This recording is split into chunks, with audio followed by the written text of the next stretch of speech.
साधारणतः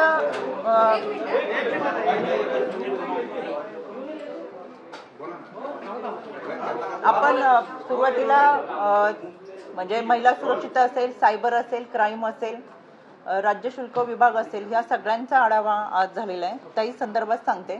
आणि राज्य शासनाच्या समितीने जो लेखी अहवाल सादर केलाय दीनानाथ मंगेशकर हॉस्पिटल, तोही सांगते. तर सुरुवातीला जे विषय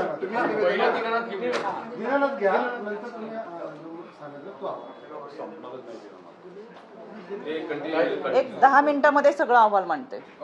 एकंदर सगळे विषय तुम्हाला आता काय हवं आधी शासनाने दिलेल्या अहवालाबद्दल आधी सांगा. एकंदर पुण्याच्या सगळ्या विषया संदर्भातला होता. चौकशी समितीने जो अहवाल सादर केला ना त्याबद्दल आधी सांगा. ठीक आहे. राज्य महिला आयोगासमोर आज राज्य शासनाने जी समिती नेमलेली होती राधाकिशन पवार यांच्या अध्यक्षतेने, त्यांनी अहवाल सादर केलेला आहे. अहवालात नक्की काय म्हटलेलं आहे, प्रथमदर्शनी चूक नक्की कुणाच्या? तर आपण बघितलं दीनानाथ मंगेशकर या रुग्णालयामध्ये एका गर्भवतीचा मृत्यू झाला होता आणि त्या संदर्भात रुपाली चाकणकर या बोलतायत. थेट जाऊयात.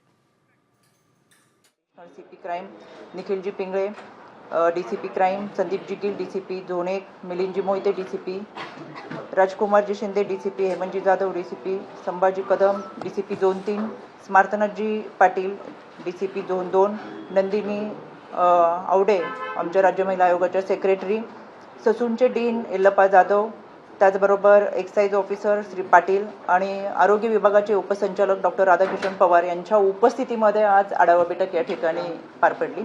या आढावा बैठकीला उपस्थित राहण्यापूर्वी मी स्वतः बिसे कुटुंबियांची घरी जाऊन भेट घेतली आणि त्यांनी ज्या काही गोष्टी सांगितल्या त्या मला आवर्जून या पत्रकार परिषदेमध्ये सांगावेत असं वाटतात.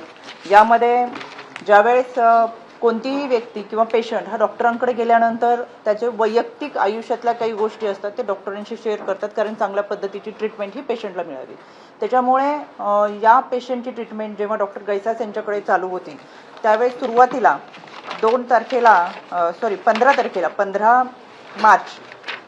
15 मार्चला पहिल्यांदा पेशंट हे डॉक्टरांना भेटलेले आणि त्यांनी 15 तारखेला भेटल्यानंतर 15 मार्चला भेटल्यानंतर त्या अगोदरची जी ट्रीटमेंट चालू होती किंवा कशा पद्धतीने ट्रीटमेंट घेतली आणि पेशंटची सर्व मेडिकल हिस्ट्री ही डॉक्टरांना सांगितलेली होती. तसं डॉक्टरांनी याच्यामध्ये सुद्धा नमूद केलेलं होतं. आणि पेशंटची मेडिकल हिस्ट्री ही फक्त डॉक्टरांना माहीत होती. पण ही घटना घडल्यानंतर दीनानाथ मंगेशकर हॉस्पिटलनी स्वतःची जी समिती नेमली आणि त्या समितीचा जो अहवाल दिला त्या अहवालामध्ये स्वतःला वाचवण्यासाठी त्यांनी पेशंटच्या वैयक्तिक आयुष्याच्या ज्या गोपनीय गोष्टी आहेत त्या जाहीररित्या सोशल मीडियाच्या माध्यमातून मांडले. त्याचा मी निषेध करते. याच्यासाठी दीनानाथ मंगेशकर हॉस्पिटलला समज दिली जाईल आणि याबाबत या कुटुंबांनी ऑब्जेक्शन घेतलेलं आहे.